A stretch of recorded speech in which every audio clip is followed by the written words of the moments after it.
ವೀಕ್ಷಕರೇ ನಮಸ್ಕಾರ. ನಾನು ನಿಮ್ಮ ನಾಗರಾಜ್ ಚೋಳೂರು, ಪ್ರಖ್ಯಾತ ಜ್ಯೋತಿಷಿ, ವಾಸ್ತು ಹಾಗೂ ಸಂಖ್ಯಾಶಾಸ್ತ್ರಜ್ಞರು ಮಾತನಾಡ್ತಾ ಇರ್ತಕ್ಕಂಥದ್ದು. ವೀಕ್ಷಕರೇ, ಮೊನ್ನೆ ಒಬ್ಬರು ನನಗೆ ದಿಢೀರನೇ ಸಂಜೆ ಫೋನ್ ಕಾಲ್ ಮಾಡ್ತಾರೆ ಚೋಳೂರಿಂದ. ನಾನು ಆಗ ಬೇರೆ ಎಲ್ಲ ಒಂದು ಕಡೆ ಸ್ಥಳ ಪರಿಶೀಲನೆಯಲ್ಲಿದ್ದೆ. ಅವ್ರಿಗೆ ಯಾವ ಥರ ಮನೆ ಕಟ್ಟಬೇಕು ಅಂತೇಳಿ ಎಲ್ಲ ಸಲಹೆ ಕೊಡಬೇಕಾದ್ರೆ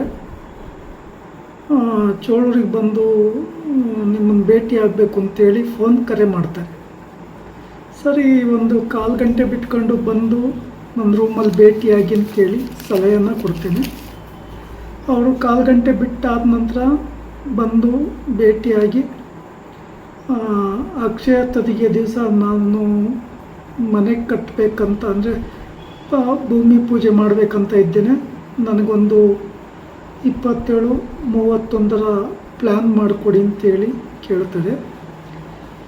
ಋಷುಭಾಯ 837 ಸ್ಕ್ವೇರ್ ಫೀಟು, 12 ರೂಪಾಯಿ ಧನ ಸಂಖ್ಯೆ, 7 ರೂಪಾಯಿ ಖರ್ಚು ಇರ್ತದೆ. ಇದಕ್ಕೆ ಮುಂಚೆ ಅವರು 23-27ರಲ್ಲಿ ಆಯಾ ಮಾಡಿಕೊಡಿ ಅಂತ ಹೇಳ್ತಾರೆ. ಡಿಸ್ಕಷನ್ ಎಲ್ಲ ಆದಮೇಲೆ ಊರಿಗೆ ಹೋಗಿ ಕೊಡಿಯಾಲ ಗ್ರಾಮಕ್ಕೆ ಹೋಗಿ ಚಿಕ್ಕದಾಗ್ತದೆ, ನಮಗೆ ದೊಡ್ಡದು ಮಾಡಿಕೊಡಿ ಅಂತೇಳಿ ಅವರು ಕೇಳ್ತಾರೆ 27-31ರಲ್ಲಿ. ಇದಕ್ಕೆ ಕಾರಣ ಇದೆ, ಇವರು ಈಗ ಏನು ಪ್ಲ್ಯಾನ್ ಮಾಡ್ಕೊತಾ ಇದ್ದಾರೋ ಆ ಮನೆಯ ಹತ್ತಿರ 4 ಮನೆಗಳಿಗೆ ನಾನು ವಾಸ್ತು ಪ್ಲ್ಯಾನ್ ಕೊಟ್ಟಿದ್ದೆ. ಅವೆಲ್ಲ ಮನೆ ಕಟ್ಕೊಂಡು ಗೃಹ ಪ್ರವೇಶ ಆಗಿ ಎಲ್ಲ ಪಾಸಿಟಿವ್ ರಿಸಲ್ಟ್ ಇದೆ. ಇದೇ ಕೊಡಿಯಾಲ ಗ್ರಾಮದಲ್ಲಿ ಇವರ ಮನೆಯ ಪ್ಲ್ಯಾನು 13ನೇ ಮನೆಯದು ಪ್ಲ್ಯಾನಿಂಗ್ ಆಗ್ತಾಯಿದೆ.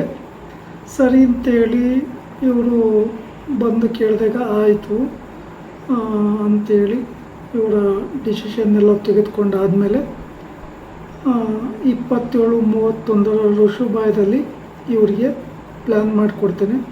ಹಾಗೆ ಪ್ಲ್ಯಾನ್ ಮಾಡಿ ಕೊಟ್ಟಾದಮೇಲೆ ಒಮ್ಮೆ ಸ್ಥಳಕ್ಕೆ ಬನ್ನಿ, ಯಾವ ರೀತಿ ಮನೆ ಕಟ್ಟಬೇಕು ಅನ್ನೋದ್ರ ಬಗ್ಗೆ ಮಾಹಿತಿ ತಿಳಿಸಿ ಅಂತೇಳಿ ಹೇಳ್ತಾರೆ.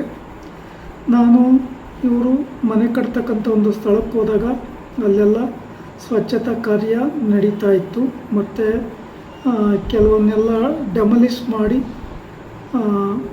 ಸಿದ್ಧತೆಗಳನ್ನು ಮಾಡ್ಕೊತಾಯಿದ್ರು.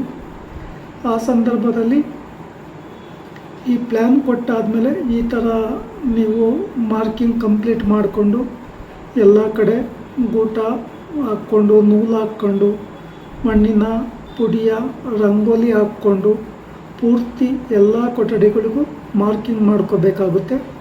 ಇದನ್ನು ನೀವು ಭಾನುವಾರವೇ ಮಾಡಿಕೊಂಡು ಸೋಮವಾರ ಬೆಳಿಗ್ಗೆ 6ರಿಂದ 6:30 ಒಳಗಡೆ ಪೂಜೆ ಮುಗಿಸ್ಬೇಕಾಗುತ್ತೆ ಅಂತೇಳಿ ಸಲಹೆ ಕೊಟ್ಟೆ. ಅಂದರೆ ಅಕ್ಷಯ ತದಿಗೆ ಸೋಮವಾರ ಬೆಳಗ್ಗೆ 7:30ವರೆಗೂ ಇರ್ತದೆ, ಆದರೆ ಭಾನುವಾರ 10:50 ನಂತರ ಅಕ್ಷಯ ತದಿಗೆ ಪ್ರಾರಂಭ ಆಗ್ತದೆ.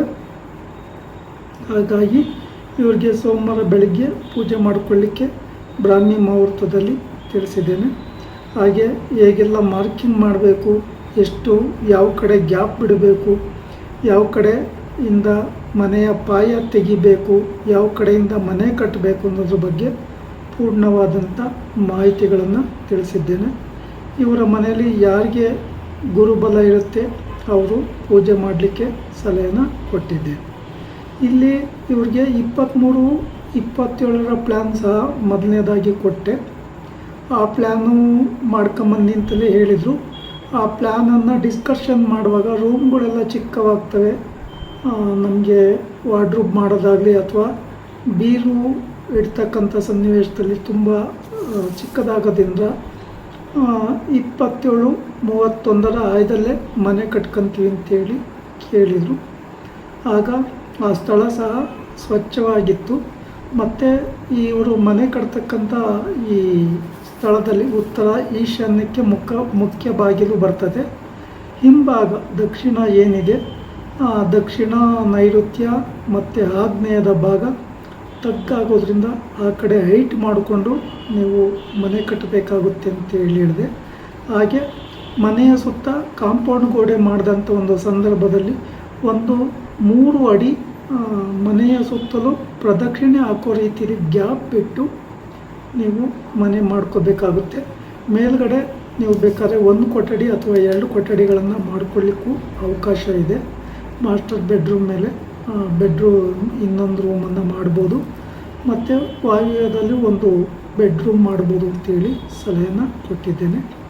ಹಾಗೆ ಇವರಿಗೆ ಮನೆಯ ಪಾಯವನ್ನು ಯಾವ ಕಡೆಯಿಂದ ಕಟ್ಟಬೇಕಾಗುತ್ತೆ ಅಂತಕ್ಕಂಥ ಮಾರ್ಗದರ್ಶನ ಸಹ ಕೊಟ್ಟಿದ್ದೇನೆ. ಹಾಗೆ ಯಾವ ಕಡೆಯಿಂದ ಪಾಯ ತೆಗಿಬೇಕಾಗುತ್ತೆ ಅಂತಲೂ ಈ ಮನೆಯವರಿಗೆ ಸಲಹೆಯನ್ನು ನೀಡಿದೆ. ಇವರ ಮನೆಯ ಪಕ್ಕದಲ್ಲೇ 4 ಮನೆಗಳನ್ನು ಕೊಟ್ಟಿದ್ದೆ. ಈಗ ಕೊಡಿಯಾಲ ಗ್ರಾಮ 1ರಲ್ಲೇ ಈ ಮನೆಯ ಪ್ಲ್ಯಾನು ಸೇರಿ 13ನೇ ಪ್ಲ್ಯಾನು. ಹಾಗಾಗಿ ಇವರು ನನ್ನಲ್ಲಿ ಬೇರೆಯವ್ರ ಹತ್ರ ಒಬ್ಬರ ಹತ್ರ ಪ್ಲ್ಯಾನ್ ಮಾಡಿಸಿದ್ರು, ಅದು ಯಾಕೋ ಸರಿ ಹೋಗಲಿಲ್ಲ ಅಂಥೇಳಿ ಕಡೆ ಗಳಿಗೆಯಲ್ಲಿ ನನ್ನ ಹತ್ರ ಅವಸರವಾಗಿ ಬಂದು ಪ್ಲ್ಯಾನ್ ಮಾಡಿಸ್ಕೊಂಡ್ರು. ಈ ಕುಟುಂಬದವ್ರಿಗೆ ಆ ದೇವರು ಎಲ್ಲ ರೀತಿಯಲ್ಲೂ ಒಳ್ಳೇದು ಮಾಡಲಿ ಅಂತೇಳಿ ಪ್ರಾರ್ಥನೆ ಮಾಡ್ಕೊಂಡೆ. ವೀಕ್ಷಕರೇ, ಈ ವಿಡಿಯೋ ಇಷ್ಟ ಆಯಿತು ಅಂದರೆ ಲೈಕ್ ಮಾಡಿ, ಶೇರ್ ಮಾಡಿ, ಫಾಲೋ ಮಾಡಿ, ಆ ಲೈಕನ್ ಒತ್ತಿ, ಬೆಲ್ ಐಕನ್ ಒತ್ತಿ. ನಮಸ್ಕಾರ.